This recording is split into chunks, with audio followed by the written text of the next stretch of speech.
በስመ አብ ወወልድ ወመንፈስ ቅዱስ አሐዱ አምላክ አሜን። በስመ አብ በስመ ወልድ በስመ መንፈስ ቅዱስ አሐዱ አምላክ አሜን። استخبركم عملوا عالم اتركوا ክርስቲያን حوات أحات ولدي كمون ህፃናት ክሳሞት ተአሚኑ ናትና ሞት ወሲዱ ናቲ ህይወት ብዝሃበና በጌታና በመድኃኒትና በኢየሱስ ክርስቶስ ፍጹምና ሰላምታ ቃል ሰላም ኩምለኩም ከከምቲ ዘለኽምዎ ዓዲ ናይ ቆጻጽራ ግዜ ከመይ ሓዲርኩም ከመይ ውዒልኩም ከመይ ምሽኹም በማና ባቆጻጽራ ግእዝ ድማ ከመይ ሓዲርኩም አሜን አምላኽና ልዑል እግዚአብሔር አፍቲ በኃጢአት ልተወደ ዘመንና ናለም ማዕንቲ ድማ ሓዱሽ ናንስሃ ናጸጸት ናንብዓት ናይ ጸሎት ናይ ምስጋና ጊዜ ገይሩ ስለዝሃበና ስሙ ለዘላለም ዝተመስገነ ይሁን። ናይ ደና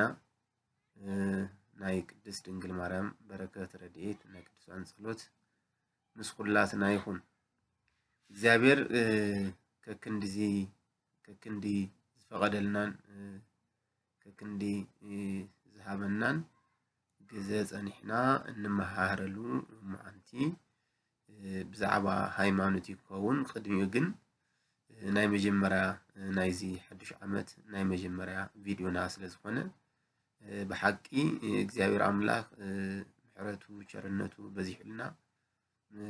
ነዚ ሓድሽ ዓመት ክንበጽሕ ኽኢልና ኣለና እሞ አውዚ ለብጽሕና ጎይታ ስሙ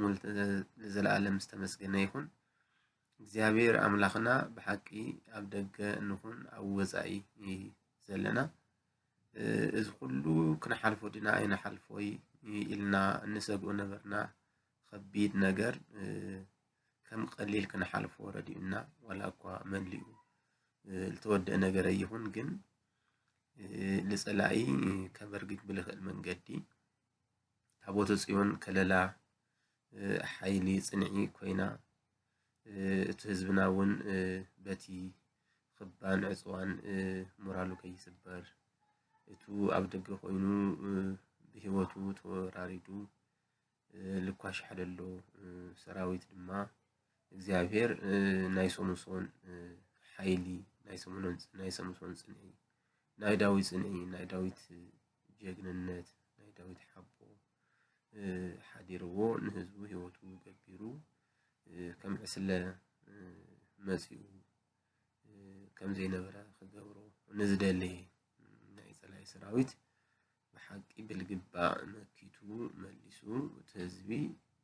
ካብ ብርሰት ካብ ዳግማይ ጭፍጨፋይ ካብ ዳግማይ ሞትን ወስለትን ንክድሕን ልገበረሉ ጊዜና ነና በሐቂ እዚ ተኣምር እዩ። ናይ እግዚአብሔር ሓይሊ ተዘይ ተወሲኹ ታቦተ ጽዮን ጽንዒ ሓይሊ ኮይናቶ ተዘይ ኮይኑ ብሰብ ልሕሰብ ኣይኮነ ወላ እኳ ሕሰብ ናይ ባዕሉ ግደ እንተሃለዎ ማለት ናይ ባዕሉ ግደ ተጻዊቱ ብቕንዕና ብቕኑዕ ብትኽክል ሓቂ ሒዙ ልቃልስ ተኮይኑ እግዚአብሔር እውን ኣጎና ሓቂ እዩ። ምክንያቱም ሓቂ እግዚአብሔር ስለዝኾነ እና ነዚ ክሬዲት ከሃብና ክነሓልፍ ኣይንኽእል ኣብዚ ለብጽሐና ኣምላክ ሓይሊ ጽንዒ ኮይኑ ሓጊዙና ከብርስ ከጥፍእ ንዝመጸ ብሙሉእ ዓቕሚ መኪትኻ ብሙሉእ ዓቕሚ ተኸላኺልካ ጥቂዕኻ ነቲ ህዝቢ ድሕንነቱ ምውሓስ ማለት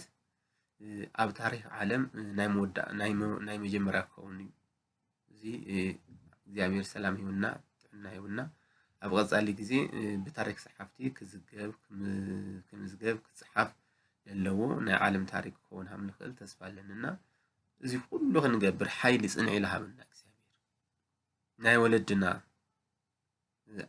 ኣብ ዙርያ ታቦተ ጽዮን ኮይነን ሓመድ ላተኸደና ላተፋሕወቓ ላደመያ ላወደቓ ላተለዓላ ልጽልዮ ጸሎት በብኣብያተ ክርስቲያኑ ብዝሓለፈ ዓመት ብናይ ነሓሰ ጾም ኣብ ኩሉ ኣብያተ ክርስቲያናት ብልተኣተወ ሱባኤ ብልተጸለየ ጸሎት እዚ ኩሉ ዓወት ክርከብ ምኽኣሉ በሐቂ ክሬዲት ይምና እግዚአብሔር አምላኽና ከይመስገንና ታቦተ ጽዮን ከይመስገንና ክንሓልፈ ይግባእ እሞ أبزي كله كنبصح لحجزنا أملاك لحجزتنا ولاديت أملاك بحقي خبر مسجان عاتهم يخون ويتانا مدحينتنا يسوع كريستوس قلت تجمرة صبوا النجار كعا مودعت على كبزح تخونا صنع مسكال سلام نبعللو الخجبر لنا ناخذ لنا زولتي مو زي أملاك تجمرة صبوا النجار يودلنا أبرخا يكون أبعد يكونهم بزعبة حزفهم بزعبة عدهم بزعبة خبرهم بزعبة هيمنتهم بزعبة بهلهم المكل خال هو تلتقبر لهم إكزابير مساهم وكلهم يكون التسود ما إكزابير عم منقستو بخوري قبل لنا نتم زلود ما صنعتي حبلنا زي قبلكو إكزابير أملاك تحدش عامت حزون ناي سلام ناي رهوة ناي صقاب ناي فسها زمن الخجبر لنا ناتمنه لما أنتي إن مهارلو نايت مرتنا رئيس كون صغير هايمانوتي مكنياتهم عب تحت هايمانوت لو رستات خل لكن مهارة انت خويننا مجمرة هايمانوت هايمانوت مخون كرد إننا كألا لو هايمانوت استاي مبزحته قبل 9% بالعالي مالي كالب دفرت عب أرثوذكس هايمانوت أرثوذكس توحد هايمانوت لنا أمنتي ناي ولدنا إلنا نخطلو نبر طلق البلا هايمانوتاوي تمرتي يلنا تايو هايمانوت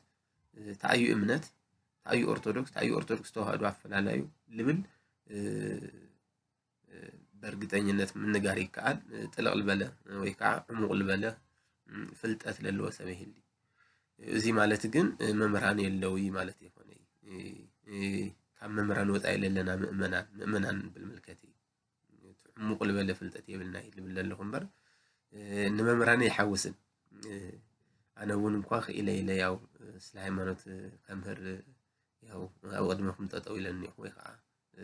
مدرسة في تاني هنا إنما مراني ملكتي مؤمناني زبدله مؤمنان ناي أرثوذكس أو بيت كريستيان مؤمنان فقر يوني إننا نولدنا اللي بالحب ونحي إني النمبر زعبت هاي منسنات عمق ولا في التأثير اللي بلنا كم سكراش مجمرة كم مجمرة كفتنا مجمرة كنا مهارو الجب أن رأسي تلاحلنا مستحدش عامد حدش نهيمانوت فلتت هالينا مستو للنا فقر نهيمانوت مستو للنا حبو فلتت خعوستي كنالو فلتت التحجب هيمانوت كلينا أمنت كلينا لمقبر هيمانوت تأيو أمنت تأيو نهيمانوتنا أمنت يفعل لا ينتأيو ده حركة مودعتا سم هيمانوتنا أرثوذكس توحدو يلبال حد سوى عب جيجا أرثوذكس يلو بحد سيرو أرثوذكسي يبل نو جيجا أرثوذكسي أي بالي أرثوذكس كالي هيمانوتيو أرثوذكس توحدو كالي هيمانوتي زي كانوا يكون رأينا مالتي ماركس هيمانوت مالت هيمنة آمنة ويقع تأمن كابزبل نايجز قال الوثق قاليو الذي هيمانوت مالت من هيمانوت امنت ويقع مؤمن ويقع تأماني مخان مؤمن مالت እግዚአብሔር له يخم مؤمن مالت تأماني مخان خا እግዚአብሔር بالهوجة حقي سرعتي تأمين خم نبار مالت لذي كلتيهم زيهم آمنة تأمنة لولو ترجمات اللو مالتي آمنة بمن آمنة بإግዚአብሔር سماي مدري فتيرو للنبر سبي إنسساي أتقلع سنة فترة بمولو جزيو فتيرو لجزء هزون لا جزء النبر لحد ما سماي مدري حليفو لدك السبات كم سرحهم واقوم هيو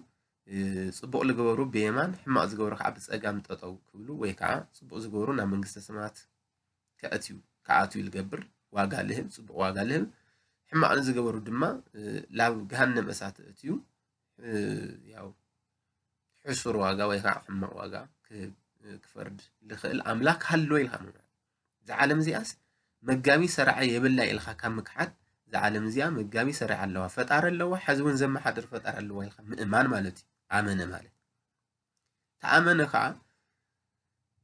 نتي زأمنو أملاخ أمون تأماني خوينو من وار مالتي زيابر حزي عسرت شدشت إزازات اللو عسرت إزازات ناي أوريد شدشت إزازات ناي وينجل نحدش كده أنا عسر شدشت إزازات زين فتصيمو لنبر تأمن يبال لمن تأمن لناي أملاكو حقي سرعتي تأمينو نبر مالتي سلازي أمانة አመነ ልብል ትርጉም አለው ማለት ነው። ሃይማኖት ማለት ዘይረአ ነገር እትሪኤሉ ማይክሮስኮፕ ማለት እዩ። ማይክሮስኮፕ ብዓይኒ ዘይንሪኦም ብጣዕሚ ደቀቕቲ ህዋሳት እንሪኤሉ መሳርሒ እዩ። ሃይማኖት ድማ እግዚአብሔር ብዓይኒ ዝረአ ብኢድ ዝጭበጥ ኣይኮነን። ነገር ግን ብሃይማኖት ንረኽቦ ነዛረቡ ሰው ኣይዛረበና። ስለዚ ሃይማኖት ማለት ነቲ ብዓይኒ ዘይረአ ኣምላኽ ከሪኤካ ዝኽእል መሳርሒ ማለት እዩ። ማይክሮስኮፕ ማለት እዩ። ንሕና ንርአ ንጭበጥ እንደሰስ እንትኸውን እግዚአብሔር ከዓ ዘይረአ ዘይጭበጥ ዘይደሰስ እዩ። ነገር ግን በሃይማኖት ምክንያት እዚ ዘይረአ አምላክ ክንሪኦ ንበቅዕ። በሃይማኖት ወለድና እግዚአብሔር ከም ንጉስ ኮይኑ ተርእዮም ኣሎ ከም ኢሳይያስ ዝበሉ ከም ቀዳማይ ሰማዕት ቅዱስ እስጢፋኖስ ዝበሉ ኣብ መንበሩ ብየማነ ኣቦኡ ኮይኑ ኮፍ ኢሉ ብስልጣኑ ንርእይዎ ኣለዉ በሃይማኖት። ስለዚ ሃይማኖት ማለት እቲ ዘይረአ አምላክ ክንሪአሉ ከኽእለና ዝኽእል መሳርሒ እዩ ማለት እዩ። ኣብ ዕብራውያን ሐዋርያው ቅዱስ ጳውሎስ እቲ ብርሃነ ዓለም ተባሂሉ ዝፅዋዕ ናይ ሃይማኖት መድረሻ መናፍቃን ንቕጥቀጡሉ ሞደሻ ተባሂሉ ዝፅዋዕ ቅዱስ ጳውሎስ ከምኡ ይተርጉሙ። ሃይማኖት ማለት ዘይረአ ነገር እንሪአሉ ከዓ ክመፅእ እዩ ኢልና ንኣምነሉ ነገር ከዓ ንተስፈወሉ ተስፋ እንገብረሉ እዩ ኢሉ ገሊፅዎ። ሃይማኖት ማለት ካብኡ ሓሊፉ ሃይማኖት ክንፅሊ ከኽእለና ዝኽእል ሓደ ነገር እዩ። ብዘይካ ሃይማኖት ክንፅለይ ንኽእል ሃይማኖት ተዘይብልና ክንፅለይ ንክእልን። ስለዚ ጸሎት ማለት ከዓ ምስ እግዚአብሔር ምዝራብ ማለት እዩ። ጸሎት ቢል ተናግሮ ምስለ እግዚአብሔር ብሓቂ ሃይማኖት እንድሕር ዘይብልና ኮይንና ክንፅለይ ንኽእልን ተዘይጸሊና ከዓ እግዚአብሔር ክንዛረቦ ይንኽእል። ብሓቂ ምስ እግዚአብሔር ክንዘራረበሉ ንኽእል ቋንቋና ጸሎት እዩ። እቲ ጸሎት ከዓ ክትግበር ልኽእል ኣብ ክሊ ሃይማኖት እዩ። ሃይማኖት ለይብሉ ሰብ ክጽልይ ስለ ዘይኽእል እዚ ምስ እግዚአብሔር ክንዘራረበሉ እንኽእል ወይ ከዓ ጸሎት ክንገብረሉ እንኽእል ነገር እንተልዩ ታዩ ሃይማኖት እዩ ማለት እዩ። ስለዚ ሃይማኖት እዚ እንተኮይኑ እምነት ከዓ እንታይ ማለት እዩ? ሃይማኖት ምስ እግዚአብሔር እንራኸበሉ ሰቢ እግዚአብሔር ክራኸበሉ ዝኽእል ድልድይ ምስ እግዚአብሔር ክዘራረበሉ ዝኽእል ወይ ከዓ ነቲ ዘይረአ አምላክ ክንሪአሉ ንኽእል መሳርሒ እንተኮይኑ እምነት ማለት እንታይ ማለት እዩ? ሃይማኖት ስም ሓደ ሃይማኖታዊ ተቋም ምክንያቱም ሃይማኖት ሓንቲ እያ። ሕዚ እውን ቅዱስ ጳውሎስ ኣብ ኤፌሶን 4:5 ሓንቲ ሃይማኖት ሓደ ጎይታ ሓንቲ ጥምቀት ኢሉ ከም ዝሰበኾ ሃይማኖት ሓንቲ እያ ኣብ ዓለም ክልተ ሃይማኖት የለን። ምክንያቱም ሓደ ጎይታ ስለለ ሓንቲ ጥምቀት ስለ ዘላ። ስለዚ ሓንቲ ጥምቀት ሓንቲ ሃይማኖት ሓደ ጎይታ ተባሂሉ ስለተጻሕፈ ሃይማኖት ማለት ናይ ሓደ ተቋማዊ ዝኾነ ሃይማኖት መፀውዒ ስም እዩ። ኦርቶዶክስ ተዋህዶ ሃይማኖት ይባሃል። ስለዚ ሕዚ ኦርቶዶክስ ተዋህዶ ሃይማኖት ልብል ናይ ሓደ ተቋማዊ ሃይማኖት ስም እዩ ማለት እዩ። እምነት ግን ናይ ግለሰባት ምክንያቱም እምነት ክትቅንሶለ ክትውስወለ ትኽእል ኢኻ። ሃይማኖት ግን ሓደ ግዜ ዝተሰርዐ ሓደ ግዜ ዝተዋሃበ ስለዝኾነ ኣይቕነስን ኣይውስኽን። ከመይሲ ሐዋርያት ንጎይታ ሓደ ግዜ ኦ ጎይታ በጃኻ ሃይማኖት በጃኻ እምነት ወስኸልና ሃይማኖት ወስኸልና ለይኾነ ልብሎስ እምነት ወስኸልና ኢሎም። ምክንያቱም ሓደ ንነዊሕ ግዜ ዝፀንሐ መንፈስ ከውፅዎ ይኽኣሉ። ድሓር ከዓ እንታይ ኢሎሞ ጎይታ መፂኡ ምስ ኣውፅኦ ንምንታይ ኢና ንሕና ለይውፃእና እዩ ስልጣን ይብካና ነይርካ ንምንታይ ኢና ለይውፃእና እዩ ክብልዎ ከለዉ ምእንቲ ዋሕዲ ወይ ከዓ ንእሰት ሃይማኖትኩም እዩ ሃይማኖትኩም እምነትኩም ስለዝነኣሰ ይቅርታ ብጣዕሚ ለዋቅዕ ሃይማኖት እምነት ልብልና እምነትኩም ስለ ልወሓደ ስለ ልነኣሰ እዩ በእንተ ህፀፀ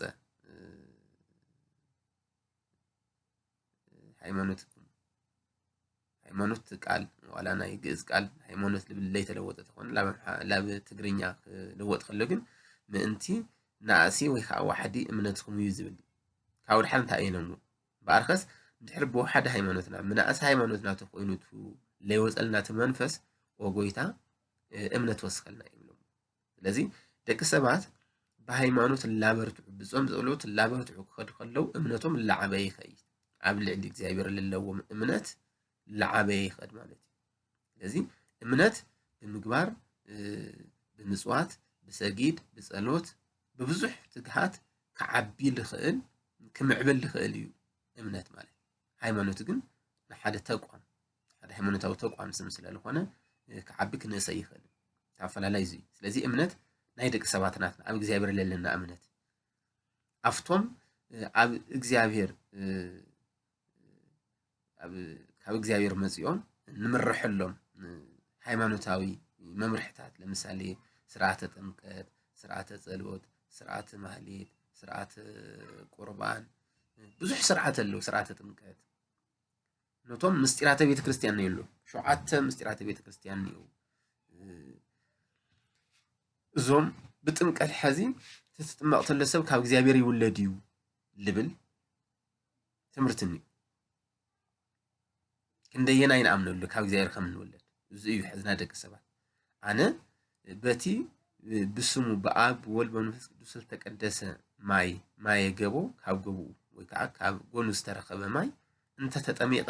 ወዲ እግዚአብሔር ሆኒ ካብ እግዚአብሔር ክወለድ ይልብል እምነት ናይ ደቂ ሰባት እምነት ይፈላል ዝማዕበለ ዝዓበየ እምነት ለለዎም ሰባት በትክክል እዩ ቃሉ አይልወጥ ና እግዚአብሔር ቃል ካብ ክልወጥ ሰማይ ምድሪ ክሓልፉ ይቀልል ስለልበለ ና እግዚአብሔር ቃል አይልወጥ ስለዚህ ሆነ ድማ ካማይ ካብ መንፈስ ዘይተወለደ ናብ መንግስተ ሰማያት አይአትን ሰብ ካማይ ካብ መንፈስን ክወለደሎ ኢሉ ዝአምነ ወዘተጠምቀ ይድህን ወዘሰ ያምነ ወዘይተጠምቀ ይደይ زعامنا زتتمق يدحن ማርቆስ 16 ማለት እዩ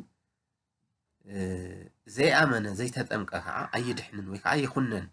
ብዝበለው ቃል መሰረት ሰብ ካማይ ካብ መንፈስ ቅዱስ ክጥመቅ ከሎ ካብ እግዚአብሔር ከም ዝውልድ ወዲ እግዚአብሔር ከም ዝኾን እናአምነሉ እምነት ይባል ሃይማኖት ይሆን ስለዚህ በቲ ስርዓት ክንደየና እምነት አለና ስርዓተ ጥምቀት ስጋይ ደመይ ዝወሰደ ወይ ከዓ ስጋይ ዝበልዐ ደመይ ዝሰተየ ናይ ዘላለም ህይወት አለው ማቴዎስ 6:56 ስለዚህ ስጋይ ልበልዐ ደመይ ዝሰተየ ናይ ዘላለም ህይወት አለው ልብል ቃል እግዚአብሔር መሰረት ገይራ ቤተ ክርስቲያን ስጋው ደሙ ተቀበል ከላ በስጋው ደሙ ካብ እንድሕን ክንደየና እምነት አለና እዚ እምነት ዝባል ሃይማኖት አይኮነን ኣብ ክልሊቱ ሃይማኖት ዘለው ስርዓታት ከም ልጠቅሙና ከም ልትፈጽሙልና ከም ልትግበሩልና ትክክል ከም ዝኾኑ እናአምነሉ እምነት እዩ ናይ ደቂ ሰባት እምነት እንውለልና እዚ ሕዚ ከከምቲ ዘለና ናይ ሃይማኖት ትምህርቲ ፍልጠት ጥልቀት እና ከከምቲ ዘለና